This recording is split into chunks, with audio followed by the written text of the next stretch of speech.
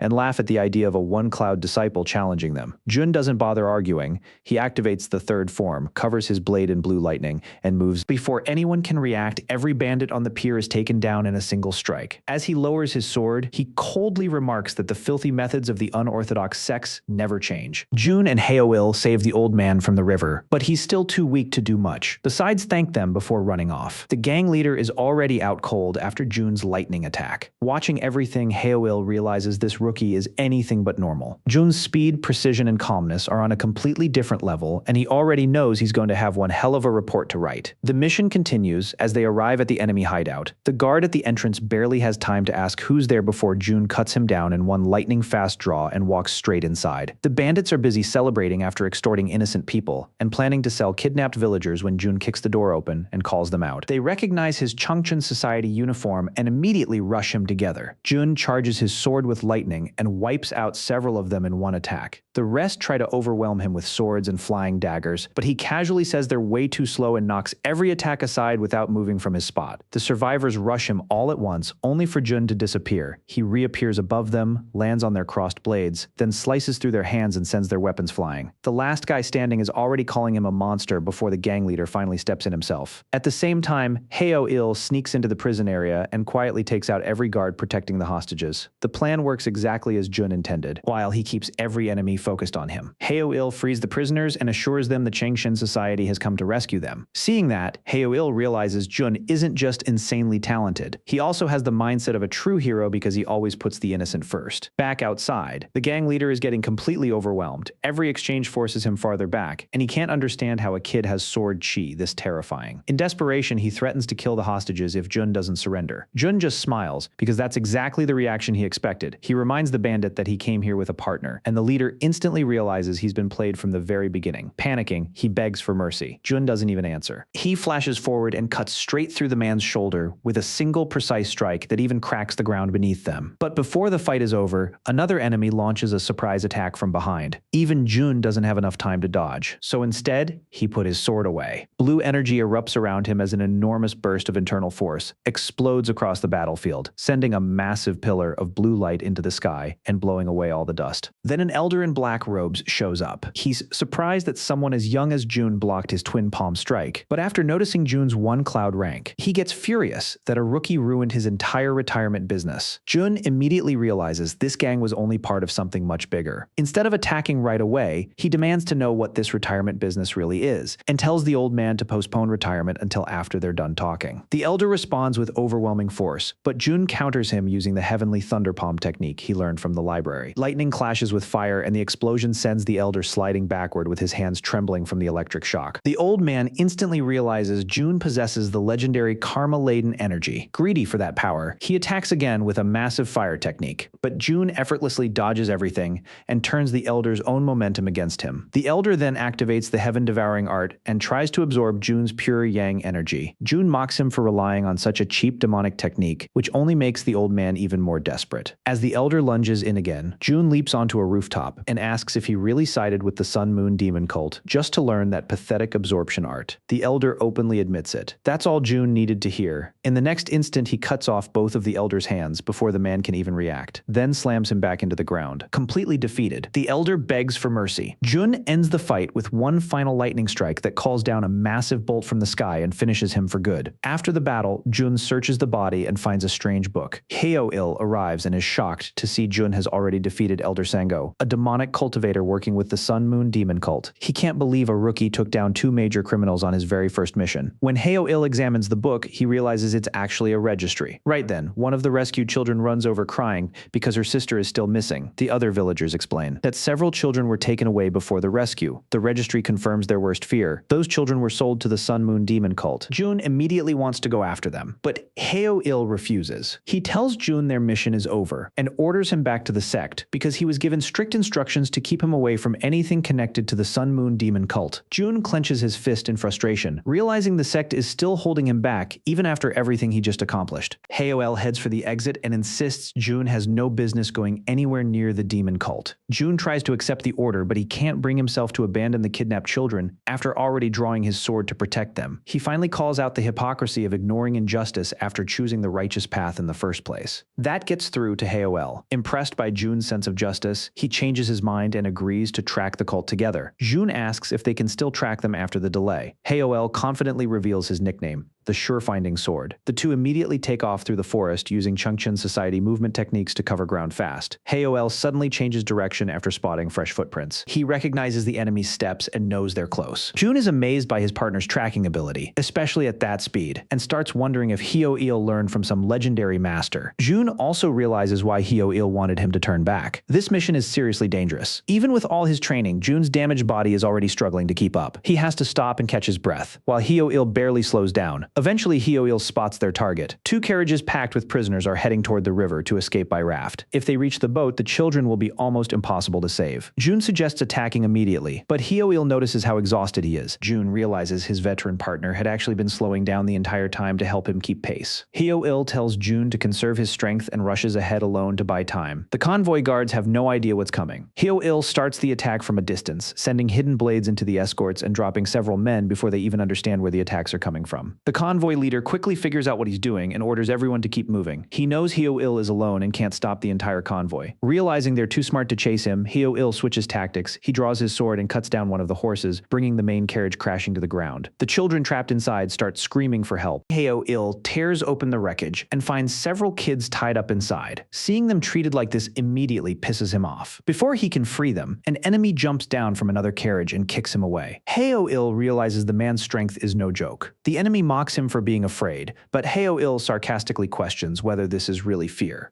Then he takes a drink from his gourd. The opponent is stunned that Hyo-il would casually drink in the middle of a fight. Hyo-il explains that there's only one person in the world he truly fears. After the drink, his entire fighting style changes. His speed suddenly shoots up, and he lands a rapid strike that catches the enemy completely off guard. The 2 warriors clash again at incredible speed, their techniques colliding with enough force to cause a massive energy explosion in the middle of the forest. The fight tears through the forest as Hyo-il struggles to keep up with the cult warriors' relentless attacks. The enemy's kicks keep forcing him backward, and Hyo-il realizes something is seriously wrong. This isn't just some random cult member. He's likely a Myeong-geo officer, someone who has mastered the demon cult's powerful yin-yang demonic arts and reached the peak realm. Hyo-il knows that fighting someone at that level normally requires at least 3 clouds, and he's already worried about Jun getting involved. Still, Hyo-il spots a tiny opening in the man's guard and goes for it. Unfortunately, the enemy reads the attack and blocks it perfectly. Hyo-il barely has time to react before a brutal punch caves through his defense. Another hit sends him crashing into the damaged carriage, leaving him badly wounded while the children watch in horror. Even while coughing blood, Hyo-il refuses to give up. He knows he has almost nothing left, but the cult warrior is preparing to finish him anyway. That's when Jun finally arrives. He drops in between them and asks Hyo-il if he can take over the fight. Seeing Jun arrive, Hyo-il is more relieved than worried. He realizes the kid really is something special and gladly hands the fight over. The cult warrior isn't impressed. He mocks Jun as weak Cloud 1 level backup, especially after realizing the kid isn't even 20 yet. But the closer he looks, the more unsettling Jun's aura becomes. There's something about this rookie that doesn't add up. The enemy attacks with a powerful aerial kick, but Jun dodges it effortlessly. He knows he's technically at a disadvantage in terms of realm, but he also understands that martial combat isn't just about raw internal energy. Technique, forms, and control matter too. At the peak realm, warriors can project their internal energy outside the body, making their attacks far more destructive. That's exactly what makes this opponent so dangerous. Still, Jun doesn't back down. He blocks another attack with his sword, then starts pressing forward. Blue lightning begins gathering around the enemy's legs, throwing him off for a moment. Jun takes advantage immediately, closing the distance and launching a rapid series of sword techniques. The cult warrior struggles to escape, but Jun stays on him. Every attempt to retreat gets cut off by another precise slash. Even when the enemy fires a powerful kick at him, Jun keeps his focus to him. As long as he has his sword, there's no reason to believe he can't win. Then both fighters commit to one final exchange. Blue lightning tears through the air as their attacks collide. When the smoke clears, the cult warrior is left standing in disbelief, blood running from his nose and mouth. He simply can't understand how someone at Cloud 1 managed to defeat him. And Jun stands there completely composed, sword in hand, having just taken down an opponent who should have been far above his level. Later, Jun walks back through the forest with Senior Heo, who is still holding his injured arm. He tells Jun he did well, but Jun brushes it off and focuses on Heo's injuries instead. He feels they happened partly because he wasn't strong enough, so he decides to train even harder. Heo just laughs it off. With the rescued families and the evidence ledger secured, Jun considers the mission a success. Heo, however, thinks that's seriously underselling it. Jun defeated the Bei clan, survived a fight with a Myeong-gyo officer, and rescued the kidnapped children. More importantly, he protected innocent people without hesitation, while still showing compassion. His swordsmanship and sense of chivalry have completely exceeded Heo's expectations. Heo decides someone like Jun shouldn't be held back because of the demon cult, so he's determined to make his mission report count. Once they reach the fortress, Heo heads to Ink Fragrance to handle the report and sends Jun June back first. But the moment June enters the grand courtyard, he senses a massive presence behind him. He immediately reaches for his sword, only to find out it's Kang Gok, the master of the Crushing Hall. The Crushing Hall is famous for breaking enemy formations through overwhelming physical strength, and Kang Gok is its strongest warrior. He's a supreme master who carries a massive double-headed battle axe. Kang brings up June's encounter with the Sun and Moon Demon cult, and asks if he understands why they're after people with 9 yin-blocked meridians. June knows exactly why. In his previous life, he saw the cult use people like him as vessels for their forbidden techniques. His body can handle both yin and yang energy, making him an especially valuable target. Kang suggests that June would be safer staying inside the Azure Sky faction. June admits that hiding would be easier, but it wouldn't be the righteous path. He's chosen this new life to walk the martial path of justice. That answer irritates Kang. He questions whether a talented kid like June really thinks he can stand above the world. June remembers the people he failed to protect in his previous life,